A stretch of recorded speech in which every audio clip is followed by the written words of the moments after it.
So now, the chilling hour begins.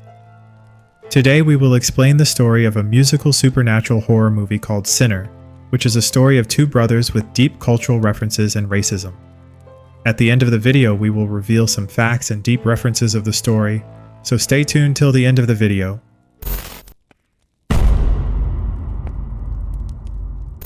At the start of the story, we learn through legends that certain individuals throughout history have created music so powerful and genuine that it could summon spirits from both the past and the future.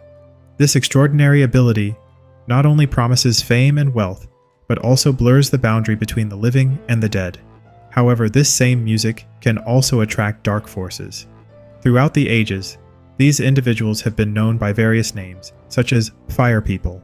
After this introduction, the story shifts to a young man named Sammy, who appears severely injured, clutching a broken guitar as he enters a church. Concerned by his condition, the congregation grows anxious, and the church pastor begins to pray for him, urging Sammy to steer clear of evil. Having given up music, Sammy starts experiencing unsettling nightmares, hinting that something dangerous had occurred the previous night. The scene cuts here, and we are shown the scene of the previous day. By the way, let me tell you that this story is from the 15th to the 16th of October, 1932. Well, one day before, we see Sammy who finishes his work and takes his guitar to the church. The pastor of their community church, whom we have seen in the previous scene, is also Sammy's father. He was not happy with Sammy's hobby of music. In fact, he considered music to be a symbol of demonic power, but Sammy was not only fond of music, but he also had an exceptional talent in blues music. Now, for those who don't know about blues music, let me tell them in short that blues is a soulful and emotional music genre that was developed by African American communities in the 19th century, and specifically, it happened in the southern US. It usually has a slow tempo. Deep lyrics and the use of extravagant guitar or harmonies reflect the pain, struggle, and emotions of real life. Many believe that blues music laid the foundation for modern genres such as rock, jazz, and R&B. Anyway, the scene shifts to focus on twin brothers, Smoke and Stack, both veterans of World War I who have just returned to their hometown in Mississippi. Prior to this, they had spent time in Chicago, where they were involved with gangs and managed to earn a significant amount of money. With their newfound wealth, the brothers plan to open a juke joint in their village, an informal venue offering music, dancing, drinks, and gambling, primarily catering to the African American community as a way to relax after work. Smoke and Stack purchase a property from a white man named Hogwood, who clearly displays his racism by repeatedly spitting in their presence and expressing surprise at the amount of money they had. Despite their wealth, Hogwood shows them no respect. After acquiring the property, the brothers begin searching for musicians to bring the juke joint to life. Their first recruit is Sammy, a guitarist and singer, who is also revealed to be their cousin.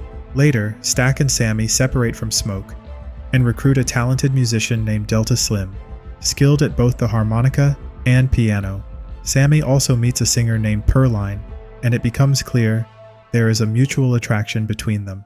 During this time, Stack encounters his former girlfriend Mary, who is deeply hurt because Stack never contacted her after leaving. It is also revealed that Mary's mother, who likely cared for Stack and Smoke briefly during their childhood, had passed away just a day earlier. Just to clarify, Mary is considered somewhat white because her parents were half black, and she's now part of a community that's seen as kind of white. I'm pointing out the race aspect here because the film really emphasizes it to reflect the racism of the 1930s. We'll dig into that more in the theory section. Anyway, Stack takes Sammy and Delta Slim out to a cotton field, where he brings in his and Smoke's old friend Cornbread to work security as the doorman at the juke joint. Meanwhile, after heading into town, Smoke hires local Chinese shopkeepers Grace and Bo to handle the catering for the juke joint. After that, Smoke goes to see his wife Annie, and it becomes clear that even though they're still technically married, there's a lot of distance between them now. Most of their issues stemmed from constant arguments about occult rituals, and they were still arguing about it. Annie not only believed in those rituals, she actively practiced them. Smoke, on the other hand, told her he'd traveled all over the world during the war and had never seen a single ghost. Annie insisted she was doing the rituals to protect the twins, but Smoke, clearly frustrated, fired back. If her rituals were so powerful, then why couldn't they save their younger daughter? That reveals they had a daughter who died shortly after birth. Despite all this tension, Smoke is still wearing the talisman Annie gave him, and even after the argument, there's still a moment of closeness between them. The story now shifts its focus to a man named Remick, who shows up badly injured and takes refuge in the home of a couple, Bert and Joanne. After a while, a group of vampire hunters shows up looking for Remick, but Joanne lies and tells them no one has come by. As soon as the sun sets, the hunters leave, but it turns out Remick, who is actually an Irish immigrant and a vampire, had already turned Bert into one too by drinking his blood. When Joanne realizes what's happening, she screams, and the scene abruptly cuts, implying that she'll be attacked next and likely turned into a vampire herself. Meanwhile, back with Stack and Smoke, things are finally falling into place. Their efforts to stay low-key had paid off, and now their juke joint is officially up and running. Tonight's the grand opening. Even though Stack and Smoke are twins, their personalities couldn't be more different. Smoke is all business, serious, focused, and strict, while Stack is laid back and loves to have a good time. At the juke joint, Smoke insists that everyone must pay the entry fee. No discounts, no favors. But Stack and Annie push back, reminding him that the people in their neighborhood work hard all day and just want to unwind. Even if they don't have much money, they still deserve to be let in. So into the juke joint, with owners Stack and Smoke, we found Sammy and Delta Slim performing, Anne-Marie and Perlin hanging out, and Grace and Bo serving food and drinks. Cornbread was on security duty. They were all part of the crew that ran the place. But other than that, the juke joint was packed with customers who were having a great time. Overall, opening night was a great success. A little later, Sammy began performing a blues genre, and his music was so raw and powerful, we even got to see spirits of the past and present. The performance was so powerful that even Remick was drawn to it. Along with him, Bert and Joanne also showed up as vampires, just like it said in the intro. This kind of music attracts dark forces, and that proved to be completely true. Then what happened? Remick stepped outside the bar with Bert and Joanne and asked if they could come in. He said he was simply drawn in by Sammy's music and just wanted to come inside, spend some money, have fun, and sing with his friends. But Smoke and Stack wouldn't let him in, mainly because he was white and also acting a bit suspicious. So Remick backed off, walked a little ways away, and started singing with Bert and Joanne. Meanwhile, Mary steps out of the juke joint by herself and spots Remick, Bert, and Joanne nearby. They show her some gold coins, saying they could use them to get into the juke joint. But during the conversation, Remick's saliva starts to drip, hinting that he's craving Mary's blood. Mary senses something's not right, but before she can get away, Remick attacks her. So now, Mary has turned into a vampire too. In the next scene, she asks Cornbread for permission to enter the bar, then seduces Stack. As soon as things get intimate between them, Mary bites him, killing Stack.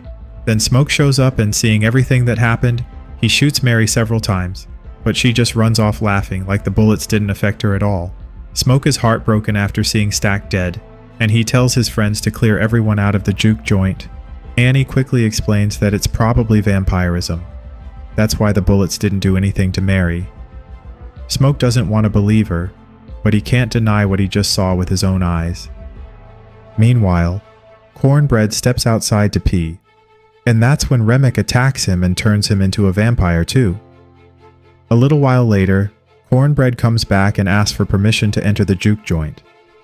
Annie immediately points out that vampires can't come inside unless they're invited, and the fact that Cornbread is asking means he's been converted into vampire. Cornbread intentionally changes the subject and says he at least wants to get paid for today's work. But as soon as Smoke reaches out to hand him the money, Cornbread tries to bite his hand. Smoke pulls back just in time and fights back, attacking Cornbread. At this point, no one could be trusted. Nobody knew who had turned into a vampire. Cornbread even kept dancing after getting shot. Meanwhile, Stack, who was thought to be dead, suddenly gets up as a vampire. But before he can attack anyone, Annie throws pickled garlic juice on him, which causes him to burn in a strange way and run off. Annie then explains to the rest of the group that vampires can only be killed with silver or a wooden stake, and that garlic repels them. She also reminds everyone that vampires can't enter a building unless they're invited in. Annie gives Smoke a talisman for protection, and she also tells everyone inside the juke joint to eat garlic pickle to prove they're human. By this point, a lot of people had come into the juke joint during the flood, and now they were outside dancing and singing, fully transformed. So now, only a few humans remained. Smoke, Annie, Sammy, Delta Slim, Perlin, and Grace. All of them were still inside the juke joint, while the vampires waited for them outside. Smoke and his team had planned to spend the night there, knowing the vampires would have to retreat before morning since they can't survive in sunlight. Then Remick shows up and starts trying to convince them to become vampires too. He argues that vampirism is the better path, saying it offers immortality, freedom, and a life without discrimination or racism. Remick also reveals that Joanne and Bert were actually part of the local Hogwood clan, and their plan was to come back in the morning, kill Smoke and Stack, and steal their money. This highlights just how deeply rooted racism is. Smoke and Stack were about to be attacked simply because they were black and had managed to earn some money. In fact, as viewers, we can pick up on another detail here. When a vampire turns someone else into a vampire, they gain access to that person's memories. That's how Remick was able to see Joan and Bert's memories and learn what he did. Remick's main point was that Smoke and Stack were going to die the next morning anyway, and no matter how much money they made, society would never respect them. So, he argued, it was better to embrace vampirism. Stack had already become a vampire and was happy with Mary, who was also a vampire. But Remick wanted to turn Smoke and the rest of his group into vampires too. It was a tempting offer, but Smoke and his people refused. At that point, Remick said he only wanted Sammy, and if they gave him Sammy, he'd leave the rest alone. The truth is, Sammy's song had a kind of magic to it, powerful enough to move both old and new spirits. Remick was seriously impressed with Sammy's music, so yes, he wanted Sammy, but of course, they weren't just going to hand him over. That made it clear, a full-blown war was on the horizon. Meanwhile, Grace was furious about Beau's death, and things only got worse when Remick threatened to attack Grace's daughter, who was staying at her house. That was the last straw. Grace lost it and challenged the vampires. Now, in this world, issuing a challenge acts like an invitation, which means the vampires could enter freely. And just like that, the war kicked off for real. In the chaos, Annie, Grace, and Delta Slim were all killed. Delta Slim actually sacrificed himself to save Smoke, Sammy, and Perlin. Mary, already a vampire, was devastated by Annie's death and ran off in shock. It was a heartbreaking moment. Stack had bitten Annie, turning her into a vampire. Because of that, Smoke was forced to drive a wooden stake through her heart with his own hands, which was deeply emotional. After that, Sammy and Perlin tried to escape, but Remick and Stack intercepted them along the way. Smoke arrived soon after, leading to a brutal showdown between him and Stack. Meanwhile, Sammy and Perlin faced off against Remick. During the fight, Perlin was bitten by a vampire. As she was dying, she begged Sammy to save himself and run. Sammy made a run for it and tried to escape by car, but Remick blocked his path. All the vampires were now standing behind Remick, and Sammy was on the brink of death. But at the last second, he grabbed his guitar and smashed it over Remick's head. As it turned out, the guitar had a silver plate inside it, which lodged into Remick's skull. It didn't kill him, but it caused him a lot of pain. In fact, we see the other turned vampires writhing in pain as well. Before Remick could strike back, Smoke shows up and finally kills him with a wooden stake. Just seconds later, the sun begins to rise, and all the vampires are burned to death. You might remember that Smoke had fought his brother Stack, who was also a vampire, and during that fight Smoke nearly killed him. However, it's never shown whether Stack actually dies. So if you're wondering what happened to Stack, don't worry. You'll get clarity on that soon. Anyway, Smoke tells Sammy to get out of there quickly, since Hawkwood and his clan were expected to show up at sunrise. Sammy runs off, and shortly after, Hawkwood and his crew arrive. Smoke stays behind and takes them on alone, armed with guns and more. In the end, he takes out everyone, but during the fight he gets seriously wounded.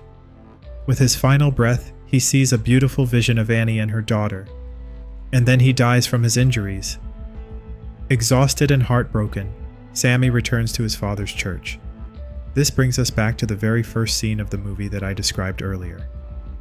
Sammy's father, a pastor, urges him to give up music and seek salvation, but Sammy refuses.